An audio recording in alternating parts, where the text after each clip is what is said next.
Ok, bueno, les decía que la dinámica de esas clases es centrarnos en un solo documento, un solo paper, un solo artículo científico. Ahora, de ese paper que tiene muchos temas, nos vamos a centrar en un solo tema de ese paper. En ese caso, el tema de hoy es modelo psicoplastógeno. Modelo psicoplastógeno. Ese modelo psicoplastógeno dice que... Bienvenido, Juan Pablo, también. Bueno, estamos haciendo la introducción de la dinámica de esto y decíamos que estamos viendo un tema en específico de un solo artículo, porque hay tantos por ahí y queremos al menos comprender uno como terapeutas, tener claro uno, una fuente bibliográfica, citas bibliográficas, para decir, ok, este autor dijo esto, con confianza, con seguridad, con precisión. Entonces, vamos a ver el modelo psicoplastógeno. Déjenme compartir mi pantalla para irnos al estudio de una vez.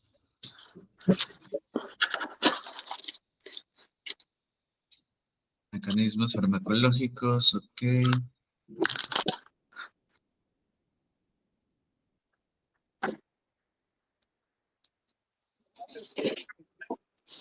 Ventana, ya.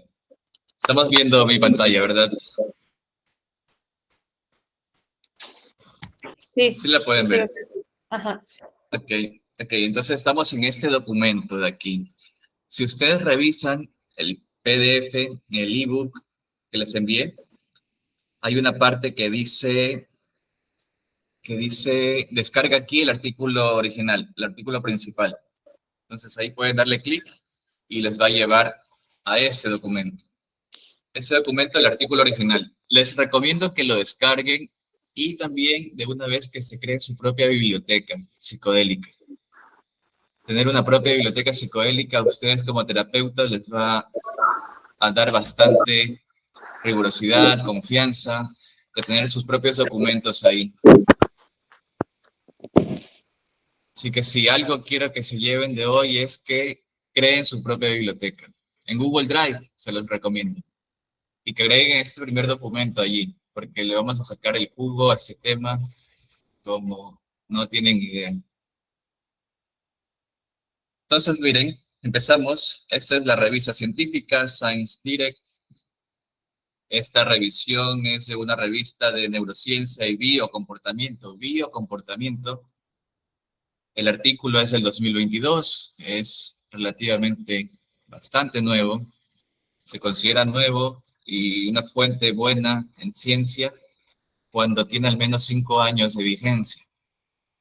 Entonces, 2022 está súper bien.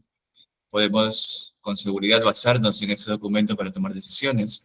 El artículo es un artículo de revisión. ¿Qué quiere decir artículo de revisión? Que lo que están haciendo aquí los autores es revisando otros estudios para sacar conclusiones. Revisan estudios y sacan conclusiones. Eso significa artículo de revisión.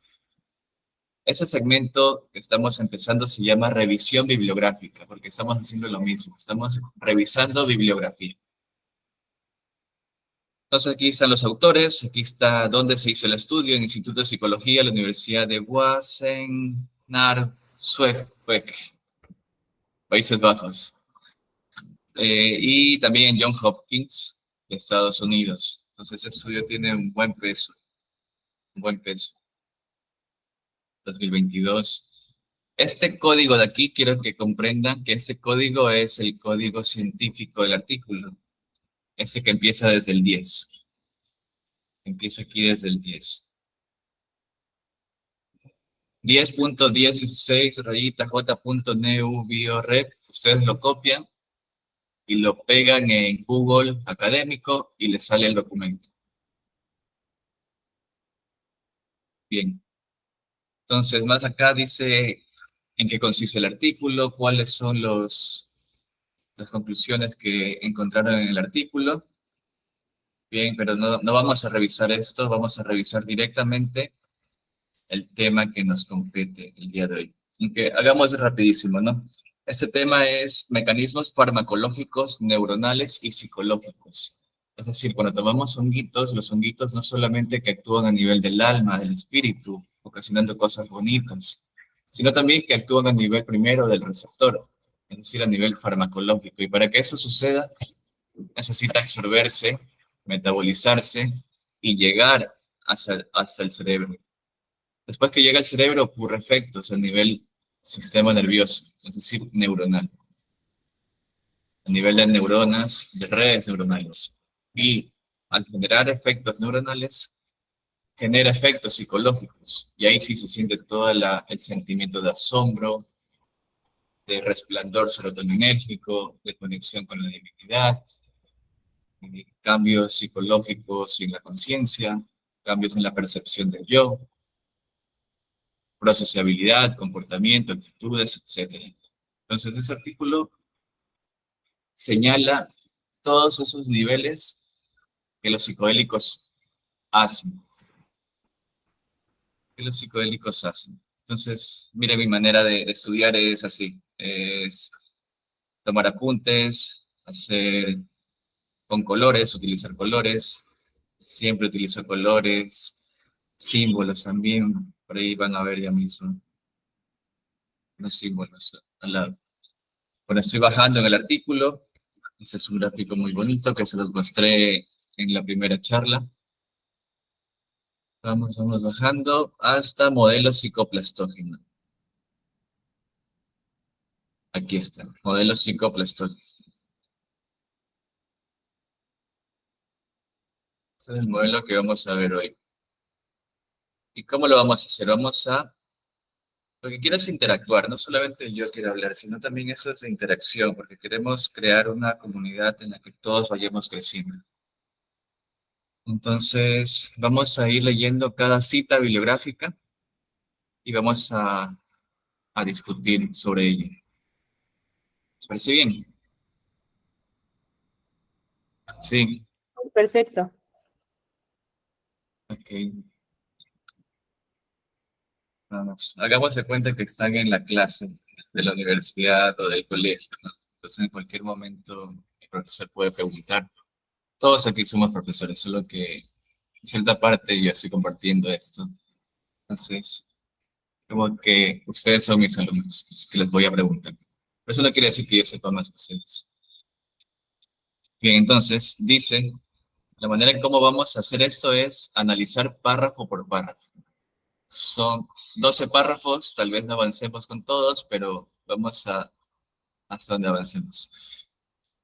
¿Puedes ayudarme con esta lectura? Aquí alguien, a ver, Monse, después vamos con otro y con otro.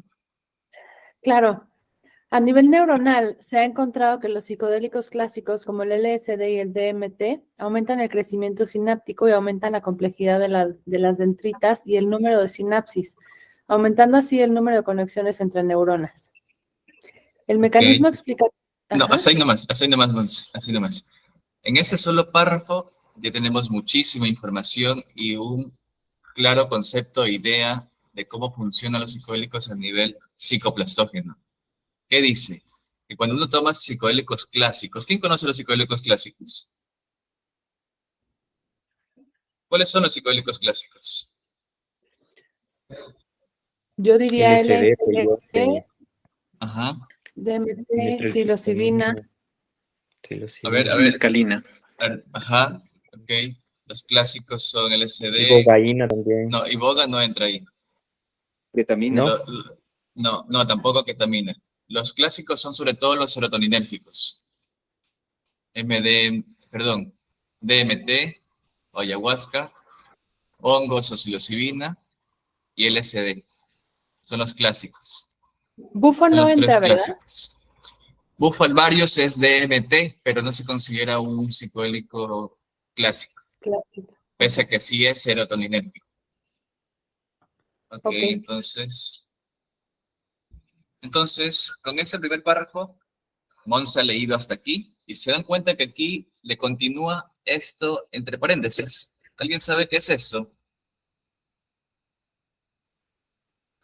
Es como la simplificación de como los apellidos de varios autores del estudio, el et al. Ajá, Es la cita. ok, es la cita. Ajá, esta es la cita, este es el párrafo que cita y esta es la fuente de esta cita. Es decir, este estudio, como dijo André, Lee et al. Quiere decir Lee y otros más. En 2018 dijeron que a nivel neuronal se ha encontrado que los psicodélicos clásicos aumentan el crecimiento sináptico. Crecimiento sináptico aumenta la complejidad de las dendritas, vamos a explicar luego, y número de sinapsis. Ok, a ver, una doctora que explica aquí esto de crecimiento sináptico. Creo que aquí está Gaby o Andrea. Explica estos tres puntitos. A ver, esos doctores.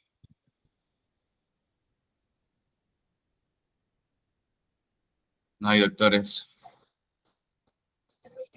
Yo no soy doctora, pero creo que entiendo un poquito. A ver, dale, Monsi. El crecimiento sináptico, aumento de las dendritas, bueno, la complejidad son como si fueran tipo venitas, ¿no? De la neurona. Perdón si no lo digo bien, como les digo, yo no soy médico, pero entiendo que crecen como esos tipo pelitos y entonces pueden haber más conexiones y aumenta, pues, no sé, inteligencia y creatividad y todo esto. Ok, sí, es como un árbol en donde las ramas y las raíces son las dendritas. Son las dendritas. Entonces, en el ebook está una descripción perfecta y hermosa sobre este párrafo en particular. Entonces, crecimiento sináptico quiere decir que hay más sinapsis. Sinapsis es la conexión de neuronas. Si hay más conexiones de neuronas, más áreas de nuestro cerebro se unen. Podemos ser más empáticos, más resilientes, mejorar habilidades sociales, habilidades de todo tipo, porque nuestro cerebro se conecta más. La complejidad de las dendritas quiere decir que áreas que no se conectan normalmente ahora se pueden conectar. Y el número de sinapsis, aumentando el número de conexiones entre neuronas. Mientras más conectadas estén las neuronas, mejor, más capacidades va a tomarse el dueño de ese cerebro. Bien, ¿quién dijo esto? Lee en el 2018. Entonces yo puedo decir, la próxima que converse con mi colega, puedo decir, Lee en 2018 dijo que al tomar psicodélico, honguito, mis dendritas se estimulan, mis dendritas crecen, las conexiones neuronales crecen. Y con seguridad puedo decir Lee 2018. Porque ahí estoy dando la fuente bibliográfica. Esto aumenta en gran medida lo que yo estoy comunicando. Continuemos con el segundo párrafo, que es hasta acá. A ver, vamos con la lectura. Alguien que me ayude, que ya no sea Monse. Todos vamos a hablar, por cierto. ¿Puedo yo? Ya, dale. Dani o Rus. Daniel, Dani, el, dale. el mecanismo explicativo de este aumento de la neuroplasticidad se puede encontrar en los efectos postsinápticos de los psicodélicos clásicos en la capa 5 de la corteza prefrontal media, donde induce una ráfaga de liberación de glutamato. Bien. Ahora, ¿podrías decir en tus palabras, Dani, qué quiere decir esto? ¿O necesitas comprender algunas palabras para darle una Necesito explicación? comprender algunas palabras porque, por Ok, ejemplo, no sé qué es glutamato. ya. ¿Qué palabras? Obviamente, la neuroplasticidad comprendo, bueno, yo tampoco soy médico, pero dentro de la neuroplasticidad yo comprendo que son las nuevas conexiones neuronales que incluso pueden generarse a través, bueno, dentro de la investigación que yo he tenido, no solo dentro de los psicodélicos, sino también el humano dentro de nuevas percepciones puede generar la neuroplasticidad. Pero esto de la ráfaga de liberación de glutamato no lo comprendo. Ok. Bien, ahorita lo que hemos hecho es algo que yo hacía cuando era estudiante. Para yo comprender, memorizar, que nunca más se me olvide este concepto, yo necesito comprender algunas palabras. Necesito hacerlo en el momento que estoy estudiando. Y no decir, es cualquier cosa, o asumir que lo comprendo si no lo busco. Entonces, por ejemplo, aquí dice, el mecanismo explicativo de este aumento en neuroplasticidad, o sea, ¿cuál es el mecanismo que explica este aumento en la neuroplasticidad? Se puede encontrar en los efectos postsinápticos de los psicodélicos clásicos. ¿Qué quiere decir efectos postsinápticos? Quiere decir que después de la sinapsis. sea, los psicodélicos actúan en la neurona postsináptica. De manera sencilla, efecto postsináptico es la neurona postsináptica. Está la neurona presináptica y la postsináptica. Entonces, en la postsináptica siempre están los efectos, ya los resultados, los efectos PEPA. En la presináptica aún están como que previo.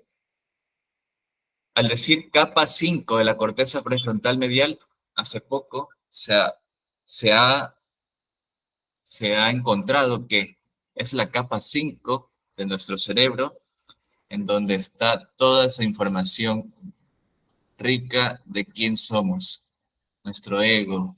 Además, en la capa 5 están los receptores 5-HT2A. Entonces, son 7 capas.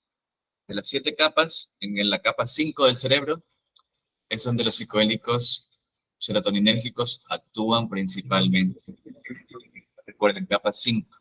La Sobre capa todo- 5 es, perdón que te interrumpa, ¿la capa 5 sí. es del sistema límbico? No. Todo el sistema límbico, el sistema de la corteza prefrontal, todo es corteza. El sistema límbico es corteza. Ahora, el sistema límbico también tiene capas. Pero es diferente a las capas de la corteza prefrontal. Ok. Sí, también tiene capas del sistema límbico. El sistema límbico es emocional. La corteza prefrontal es sobre todo de raciocinio, de decisiones, de lógica. Ok, entonces en la capa 5 es donde Perdón que te actúan, interrumpa, es de funciones claro, mentales. como La corteza prefrontal es de funciones mentales. claro que sí, de funciones mentales como la lógica, racionamiento, raciocinio, toma de decisiones. En cambio, el sistema límbico es más funciones emocionales. Ok, entonces, el glutamato es el principal neurotransmisor que estimula la neuroplasticidad. ¿Sabían esto? Vamos a hacer una discusión sobre el glutamato. ¿Sabían que el glutamato es el principal neurotransmisor que estimula la neuroplasticidad? El glutamato es como el fertilizante. Uno pensaría que los psicodélicos son los que entran y producen el crecimiento de neuronas, ¿verdad? Pero no, los psicodélicos entran, activan el receptor 5-HT2A y esa cascada de activación lleva al final el aumento del glutamato. El glutamato es el fertilizante que hace crecer las raíces y las ramas, o sea, las dendritas. Ok, entonces, sabiendo esto, yo como médico podría decir, como médico interesado en optimización psicodélica, yo podría decir, ok, este paciente, tal vez su problema de depresión sea falta de glutamato. Y no necesariamente tengo que darle psicodélicos para que se sane de la depresión, sino simplemente darle los nutrientes que va a formar el glutamato. ¿Cuáles son esos nutrientes? Magnesio, glutamina, por ejemplo. Son los que me van a ayudar a formar el glutamato. Entonces, bueno, continuemos. Terminando con esta cita que leyó Dani, esto de la liberación del glutamato en la capa 5 lo dijo Vollenweider y Cometer en el 2010. Recuerden que en el PDF que les envié estamos analizando cada una de estas citas y estamos dando una explicación sencillísima para que podamos sacarle todo el provecho a esa clase. Bien, yo termino de leer esta. Ajá, sí, dime. Dijiste, el glutamato es es un neurotransmisor. Ajá, el glutamato es el principal neurotransmisor excitatorio de la corteza cerebral. Gracias. Ok, entonces, al liberarse el glutamato, estimula estos receptores. Aquí está otro de los receptores PEPA que los psicodélicos estimulan. Por lo general, la gente siempre habla del 5-HT2A, pero hay muchos otros. Y aquí está uno de ellos, el receptor AMPA. AMPA. Si se dan cuenta que al final termina en AMPAR-R, ok, siempre cuando termina en R quiere decir receptor AMPA. Por ejemplo, el 5-HT2A receptor va a terminar en 5-HT2AR. Por ejemplo, aquí tenemos otro receptor, miren. TAAR, quiere decir receptor TAA. Miren, aquí está 5HT1AR. Termina en R, ¿verdad? Quiere decir receptor 5HT1A. Bien, estamos analizando a profundidad párrafo por párrafo, cita por cita. Bien, vamos a la tercera cita, que comienza aquí y termina acá. A ver, alguien que me ayude con esta lectura, por favor.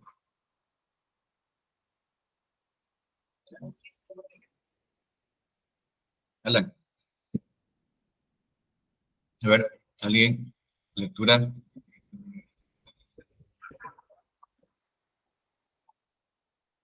A ver, vamos a señalar. Gabriela Lugo. Hola. Hola, Lo que Gaby. señalaste, Ajá, eso. esto a su vez desencadena la liberación del receptor quinasa B del factor neurotrófico derivado del cerebro. Eso que está entre paréntesis es las siglas de todo lo que leí. Receptor B del factor neurotrófico derivado del cerebro. Y la señalización del objetivo de rapamicina en mamíferos, mTOR, que a su vez regula el alza de la expresión de genes relacionados con la neuroplasticidad y la síntesis de proteínas de componentes sinápticos a través del factor de elongación eucariota 2, EF2. Ok, bien, Gaby. Entonces aquí se complica la cosa, ¿verdad? Entonces, aquí hay cosas que sale de mi comprensión. Pero si analizamos poquito a poquito es sencillo. Como dijo Gaby, esto que está entre paréntesis indica, eso que está entre paréntesis BDNF rayita TRKB, es como que las siglas de todo eso que he leído, receptor quinasa beta del factor neurotrófico derivado del cerebro. Bien. Yo creo que, Jonathan, perdóname, para que Sí. entiendan un poco más, como que tengan un poco de contexto, tienen que cachar que las células, y en este caso las neuronas, tienen como algo que se llama transducción de señales, que es como que se une un factor X a un receptor, en este caso pues el psicodélico que se esté usando, al receptor que en este caso era el que mencionaba antes, el de serotonina 2. Entonces, eso activa como que una red de señales que sigue desencadenando más cosas. Es como una red o caída de fichitas de dominó que están apiladas. Entonces, una cosa activa lo otro y eso es más o menos lo que está explicando aquí. Sí, totalmente.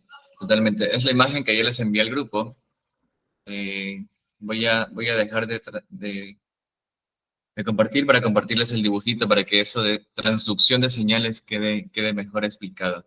Porque creo que es bueno comprenderlo para que quede a profundidad explicado. A ver, estoy compartiendo toda mi pantalla. Vamos a cerrar WhatsApp para que no moleste. Y sí pueden ver esa imagen, ¿verdad? Sí. Ok. Esta es transducción de señales. Todo lo que está, esta rayita que estoy señalando aquí con el cursor, es la membrana plasmática de la neurona. Esa es la neurona postsináptica. Esa es la membrana plasmática de la neurona. Prácticamente aquí estamos viendo todo el mecanismo que tiene, por así decirlo, el espíritu del psicodélico. ¿Qué hace? Y si ven ahí hay unas siglas, todas esas siglas son como lo que estaba leyendo yo anteriormente, que vieron entre paréntesis. Ajá, sí. Entonces, transducción de señales quiere decir todo esto que ocurre cascada abajo, aguas abajo. Nosotros solo podemos ver esos receptores, pero si queremos ir más profundo, podemos estudiar todo lo que ocurre dentro de la célula. Entonces, por ejemplo, miren, aquí rapidísimo. El 5-HT2A, ¿verdad? Todos sabemos que la psilocibina se absorbe, se convierte en psilocina y estimula ese receptor. Ya, hasta ahí llegamos por lo general, pero más allá hay más cosas.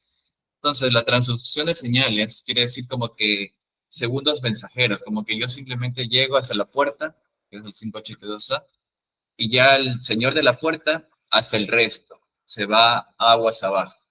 Entonces, ese señor de la puerta se llama segundo mensajero.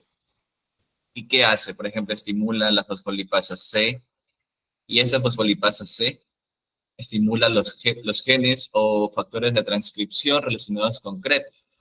Estos CREP estimulan los genes CFOS, y esos genes CFOS son los que hacen que las neuronas estén plásticas. Estimulan los genes de la neuroplasticidad.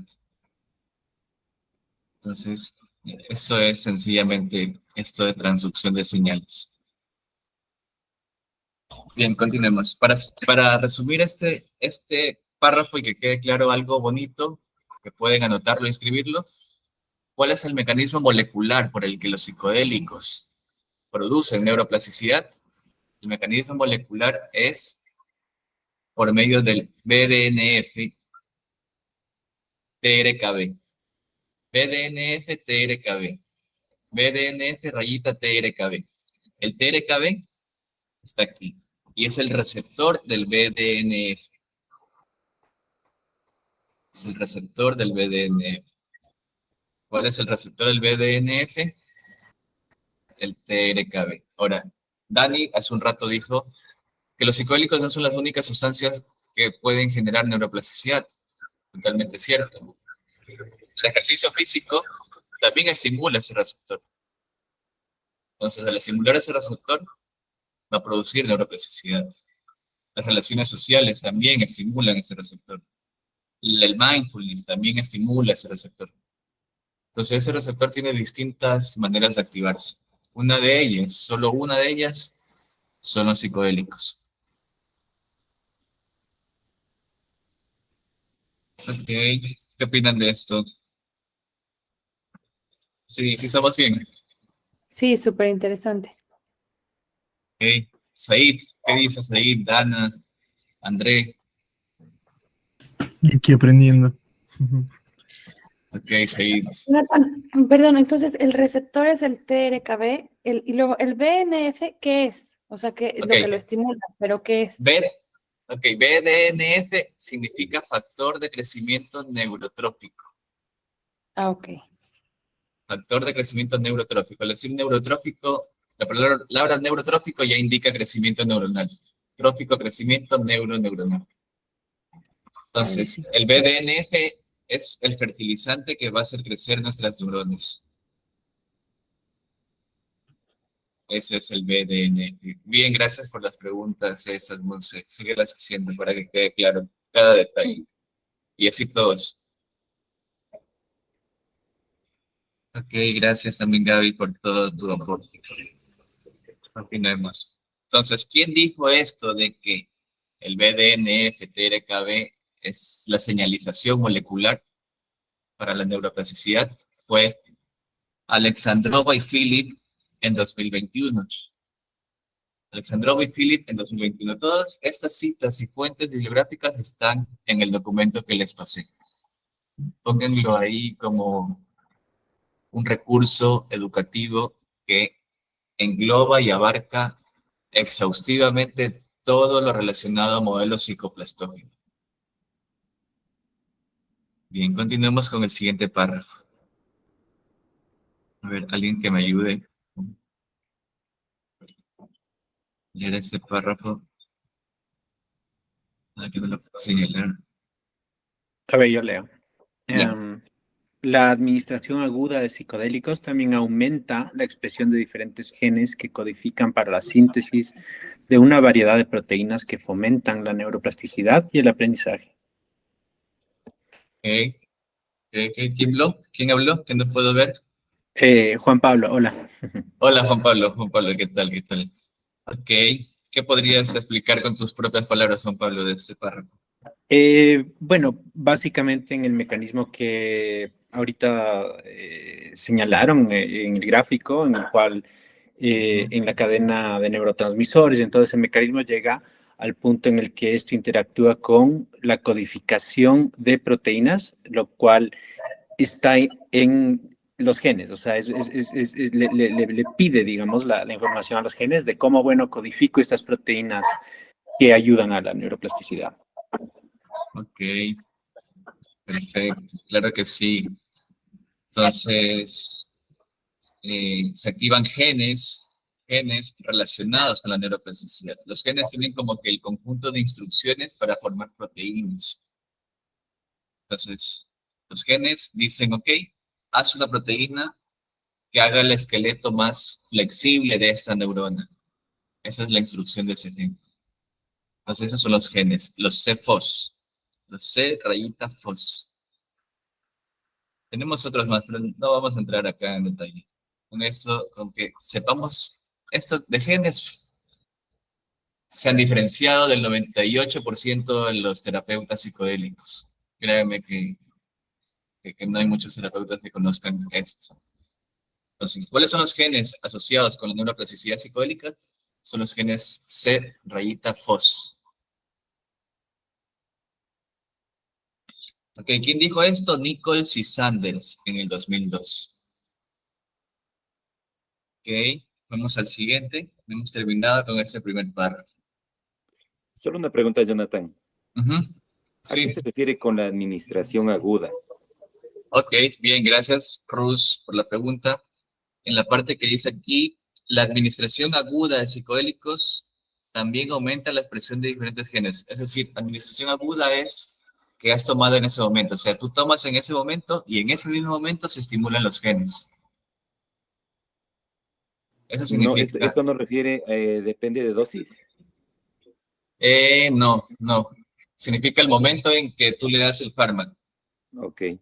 Agudo es en el momento. A largo plazo es 2 meses.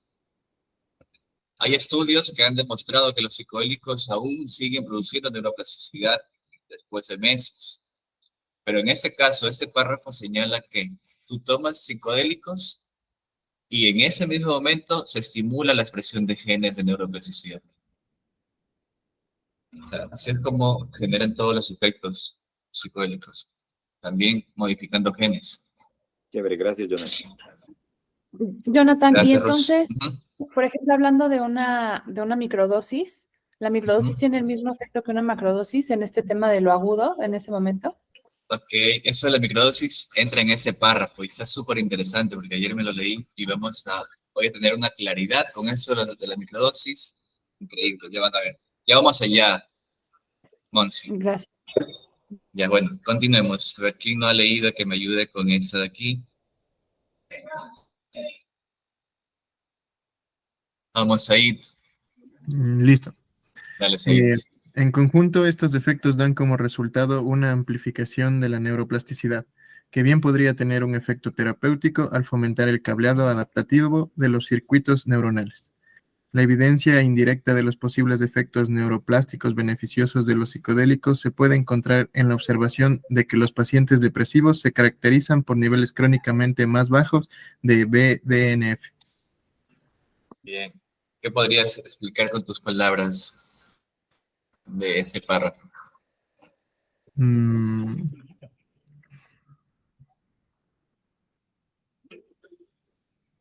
Si es de volverlo a leer, despacio, vuélvelo a leer. ujú.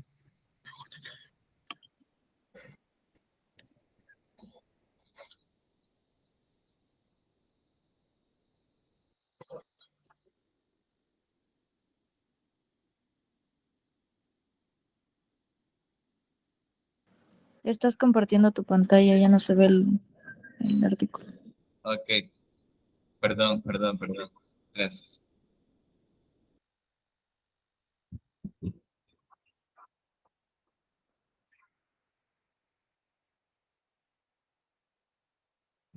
Bueno, aquí habla, creo, sobre el efecto que ya tiene terapéuticamente, como en pacientes con depresión y así como eh, este factor de crecimiento neurotrófico del BDNF, como que ayuda a la depresión. Ok. Ok, a ver, alguien que también lo haya seguido y leído, quiera compartir sin miedo a fallar o al éxito. Creo que yo entendí que justo habla del BDNF, ¿no? Y hablabas tú también hace rato de la depresión y como esto, o sea, la administración del psicodélico genera esta activación del BDNF, entonces por eso reduce la depresión, creo. Sí, Y sí. también me surgió una duda porque también estaba leyendo que a los meses reduce el efecto antidepresivo si no se lleva bien como la ayuda terapéutica. Entonces es justo esto, ¿no? Como deja de estimularse, entonces viene otra vez la depresión. Claro, es lo que les decía también. ¿Qué sucede si esa persona no tiene los bloques de construcción de glutamato? ¿Cómo va a generar BDNF? No puede generar BDNF. Por más hongos que le metamos, por más psicoterapia que vaya, por más antidepresivo que tome, no va a estar bien. Entonces, si le damos también, esos son factores farmacológicos de la experiencia psicodélica. Entonces, si no le damos los bloques de construcción de sus neurotransmisores, no, ¿cómo va a estar bien esa persona? Y son factores que a veces son olvidados y poco abordados por los terapeutas psicodélicos. Entonces, Y bueno, sí. Sí, dime. esos bloques, ¿cómo se construyen? Esos bloques se construyen en la alimentación. Por ejemplo, la glutamina es un aminoácido que se consume en la comida, en la alimentación, pero que también necesita suplementar, porque ahora con el estilo de vida que tenemos no está tan enriquecido. Entonces se necesita. También puede que la persona tenga problemas con su páncreas, con su vesícula biliar, con su estómago, que no digiera bien los alimentos, que no absorba los nutrientes, que tenga colitis. Son muchos factores que hay que abordar. Si queremos que una experiencia psicodélica realmente sea ayuda a una persona a recuperar su salud, debemos abordar todas esas cosas. No es un ratón, podrán ver. Y bueno, entonces, como dijo Said y Monse, este párrafo lo que explica es que las personas con depresión se ha encontrado que tienen bajo el BDNF y que los efectos antidepresivos de los hongos o los psicodélicos serotoninérgicos, aparte de fomentar recableado neuronal, también estimulan el BDNF. Entonces así se explica por qué los psicodélicos tienen efectos antidepresivos. Porque, en primer lugar, porque estimula el BDNF. En segundo lugar, porque estimula un recableado adaptativo de las redes. Okay. Entonces, si ustedes ven una persona depresiva que va a su consulta, ustedes pueden pensar con certeza, esa persona tiene baja su BDNF. Porque hay estudios que demuestran que las personas depresivas, por lo general, tienen crónicamente niveles bajos de BDNF. O sea que ya hace mucho tiempo están con niveles bajos de BDNF. Okay. Saben que también algo aquí que se me ocurre, que el BDNF se sintetiza en las neuronas y su síntesis depende de nutrientes como el magnesio, como el hierro, como la vitamina B12, el folato. Entonces, si no damos esos nutrientes, la persona no va a recuperar sus niveles de BDNF. Jonathan, yo tengo una pregunta. Justamente yo estaba averiguando sobre esto de la vitamina B12 y hay un estudio en España sobre personas que tienen problemas de salud mental que son netamente vegetarianos y les hace falta esta vitamina B12 que se encuentra en la carne, pero están usando ahora suplementos. Hay gente que, bueno, toma pastillas, alguna gente se inyecta. ¿Cómo verificar que esta vitamina B12 les favorece cuando no es natural? Ok, sabes que este es un tema que me encanta y lo aprendí desde mi diplomado de medicina funcional. Las vitaminas B12 que se venden por ahí son de lo peor. ¿Por qué son de lo peor? Sin menospreciar en ninguna marca. Por ejemplo, el complejo B que normalmente tienen en casa, que aquí mi familia compra full, pero ya están aprendiendo que no sirve. La molécula no es activa. Entonces, ¿cómo saber cuándo es una buena vitamina B12? Cuando tiene moléculas activas. ¿Cuáles son esas moléculas activas? Pues hay que saber. Yo les voy a decir, pero es como que algo que se estudia. Es la metilcobalamina y la adenosilcobalamina. Esas son las dos moléculas activas de la vitamina B12. adenosylcobalamina y metilcobalamina.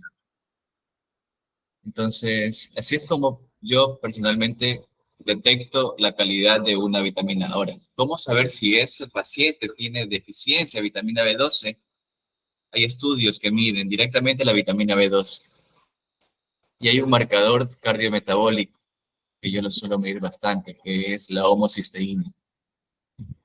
Y créeme que en el 100% de los pacientes que yo he atendido, la homocisteína está totalmente alterada. ¿Y qué indica esta homocisteína? Que tal vez tenga deficiencia de vitamina B12. Entonces, por eso se pide homocisteína y vitamina B12. ¿Qué indica la homocisteína? ¿Alguien sabe? Los doctores. Sí. Cuando la homocisteína elevada indica que hay una alta carga tóxica en la persona. Entonces no logra metabolizar casi nada. Se queda con toda la toxicidad. Y eso a nivel transpersonal puede indicar cualquier cosa, ¿no? Uno retiene pensamientos, pero no me voy a meter ahí. Eso no es mi campo. Pero sí puedo decir con certeza que si sale homocisteína elevada, esa persona tiene una carga tóxica elevada. Está reteniendo tóxicos. Bien, creo que sí respondí la pregunta de B2. Sí, gracias. Igual te de escribir ahí algo para que me escribas específicamente como detalladamente cuáles son los componentes Claro. de la B2. Gracias. Claro que sí, te mando el nombre del fármaco que uso, la dosis y todo. Ok, continuemos con este párrafo de aquí. ¿Quién me ayuda?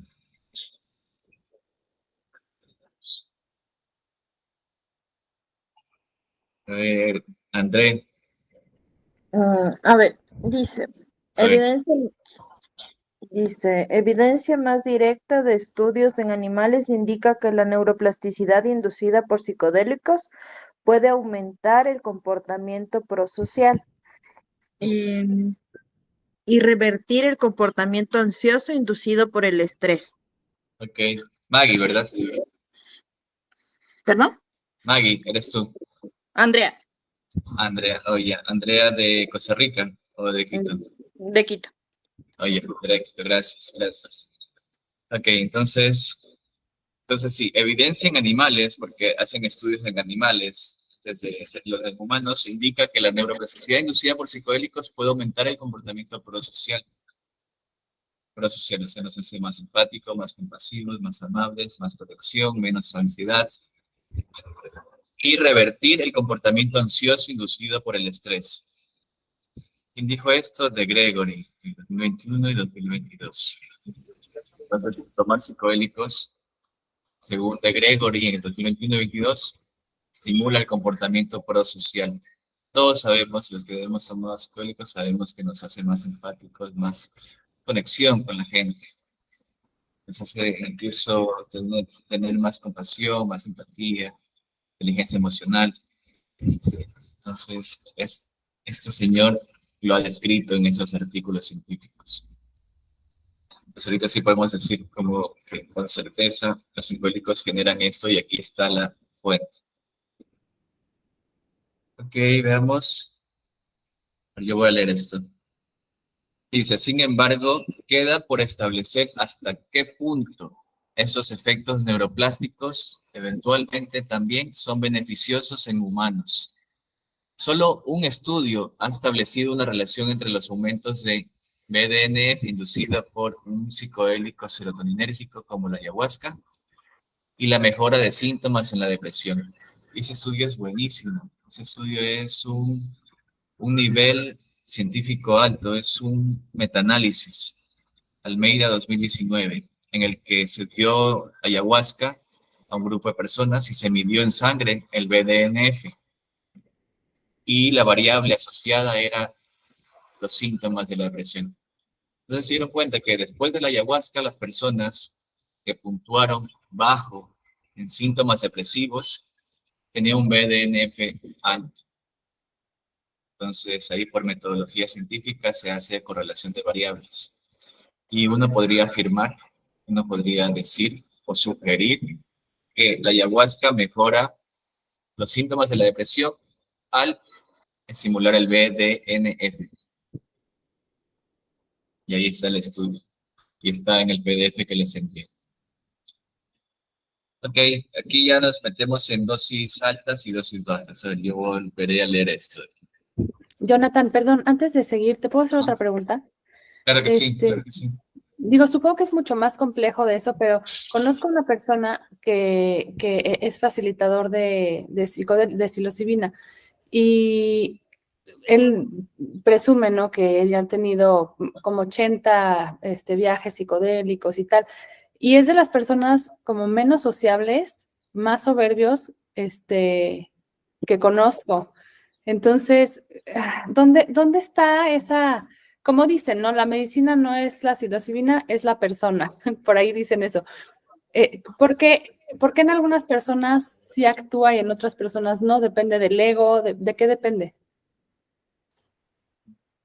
Bueno, o sea, aquí esa pregunta es muy amplia, muy amplia. Cada terapeuta te podrá responder desde su conocimiento y experiencia, pero lo que yo diría es que tal vez esa persona tiene uno de los efectos secundarios de la no integración de la experiencia psicodélica repetida. Hay mucha gente que toma psicodélicos y nunca integra, porque yo soy buen viajero psicodélico, es un psiconauta Pepa, y no necesito integrar. Yeah, ese es un pensamiento que podría haber tenido. Y existe efectos secundarios.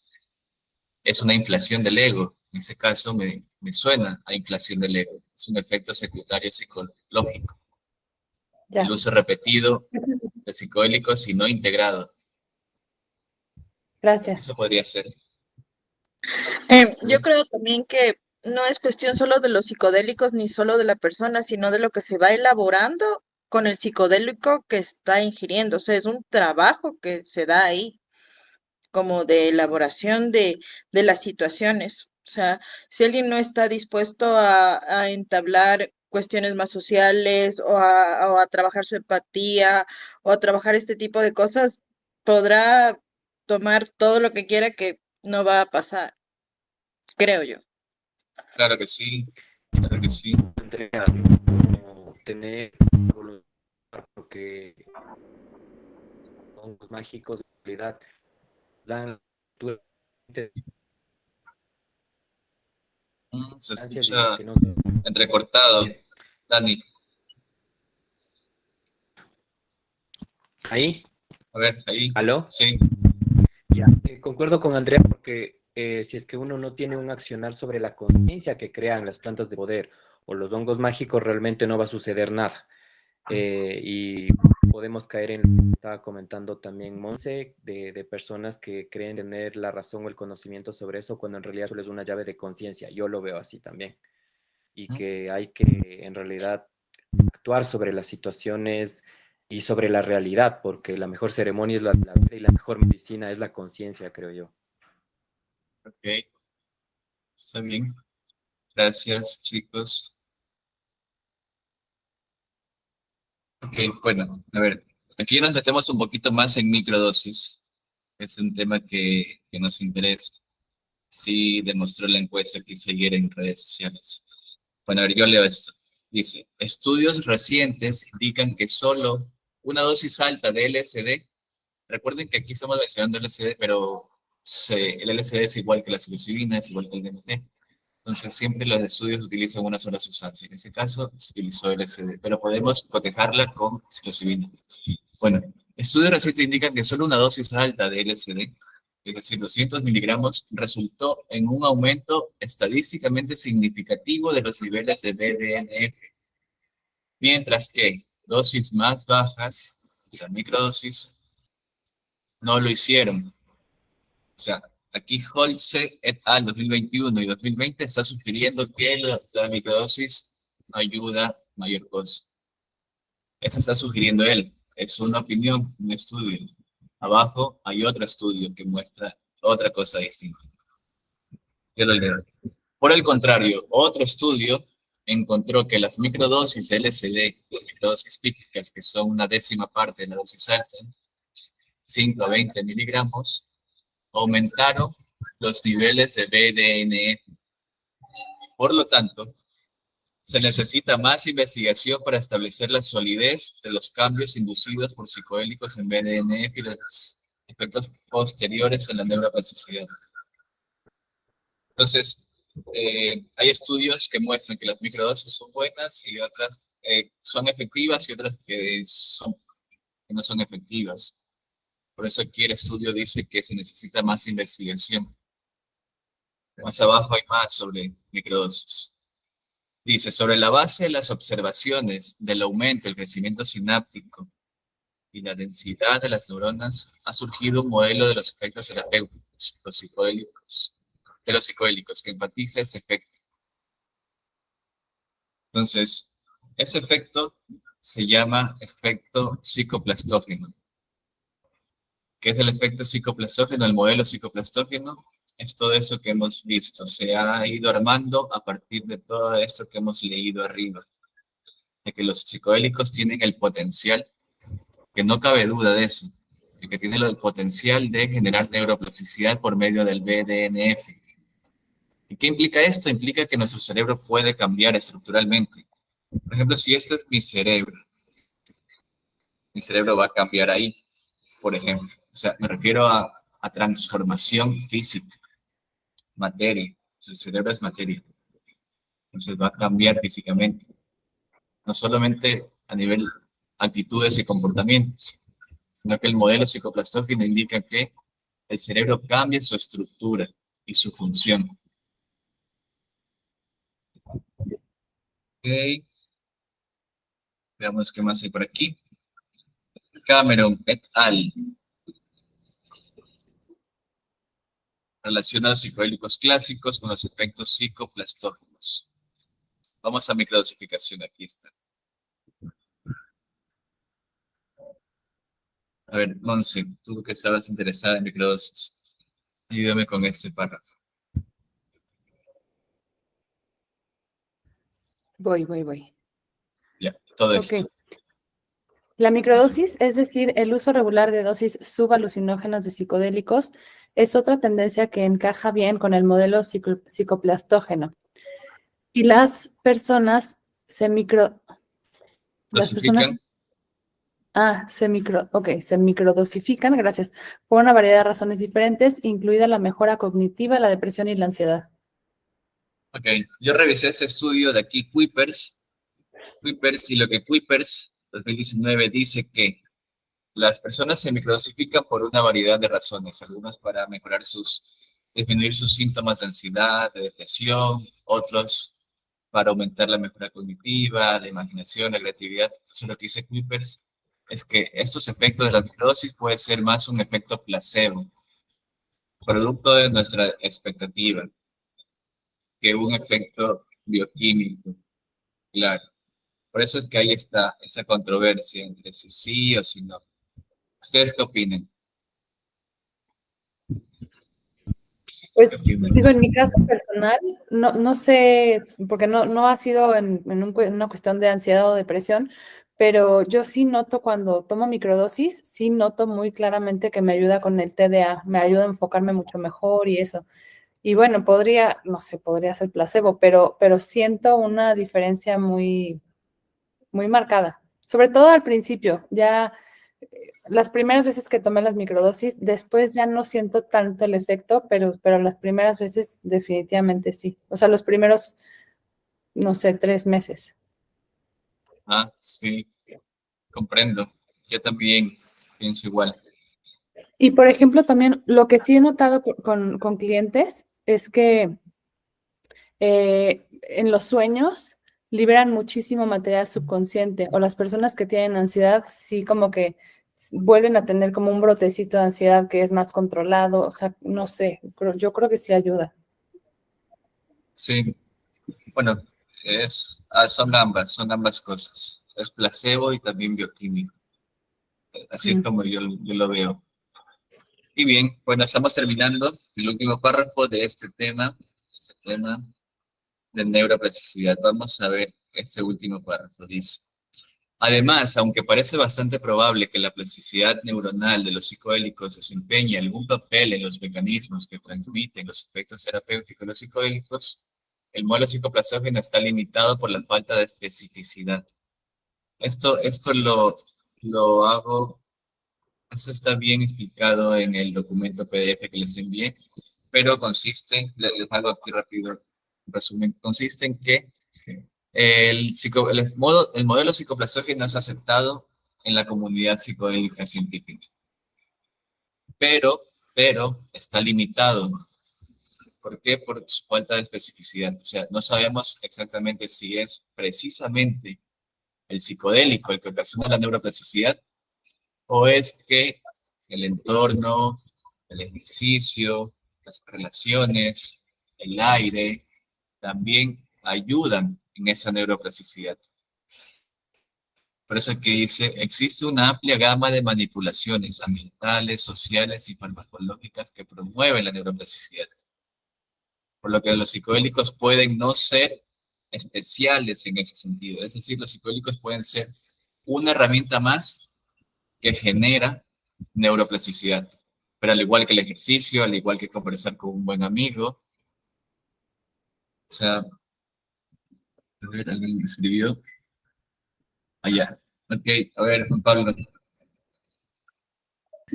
Sí, me parece un comentario muy interesante. Y literalmente estoy trabajando ahorita en básicamente en un proyecto de final de semestre en el cual el entendimiento general de la neuroplasticidad tiene que ver, más bien, quizá es más apropiado ver la neuroplasticidad como una propiedad del cerebro.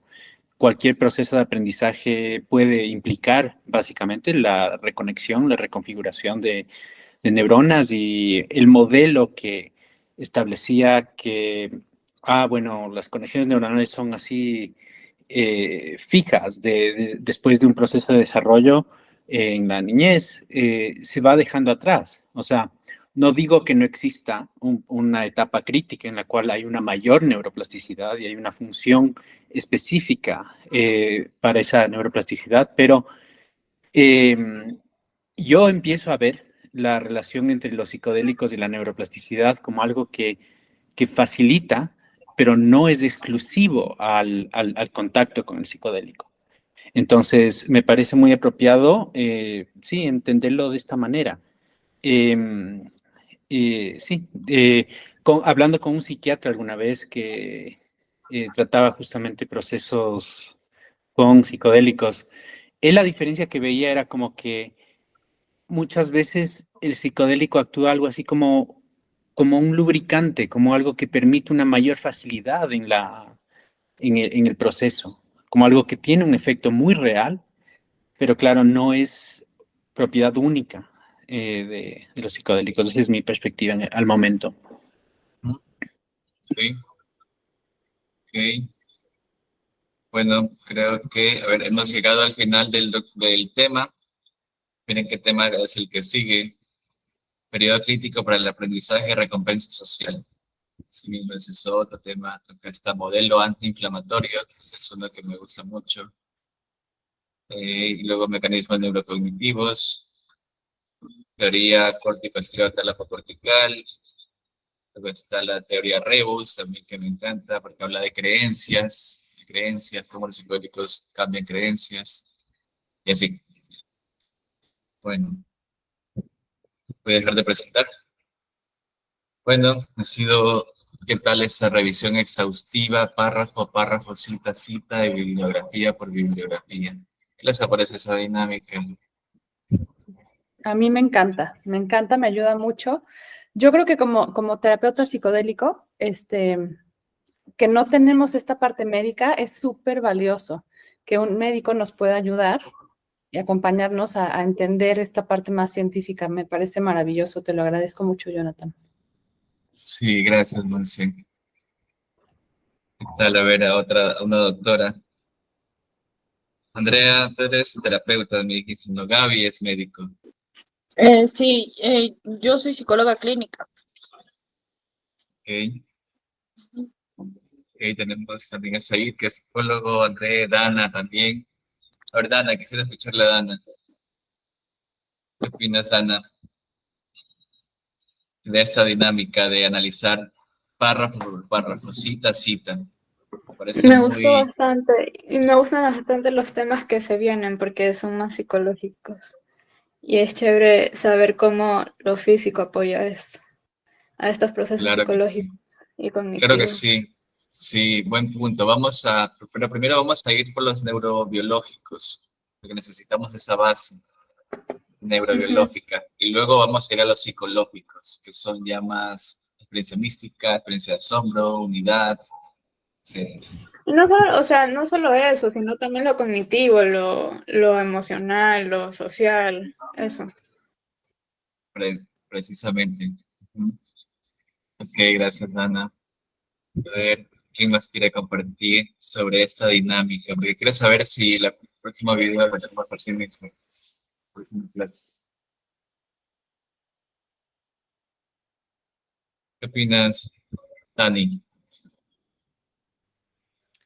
Bueno, gracias Jonathan igual por la invitación. De hecho, fue un poco inesperada el conectarme en este momento, no lo he tenido como planificado, pero como conversamos un poquito ayer, yo también estaba un poco investigando y me llama mucho la atención, como ya habían dicho, yo soy psicoterapeuta emocional, entonces para los que no somos médicos, en realidad es una información bastante valiosa y que complementa mucho lo que estamos haciendo, incluso en la comprensión de lo que puede sucederle a nuestros pacientes y los que ya tenemos. Gracias, igual Jonathan, por la invitación, me gustó bastante. Gracias, Dani. Ok, bueno, entonces, pongámonos para una foto. ¿Qué opinan? Déjenme dejar de grabar. En la grabación.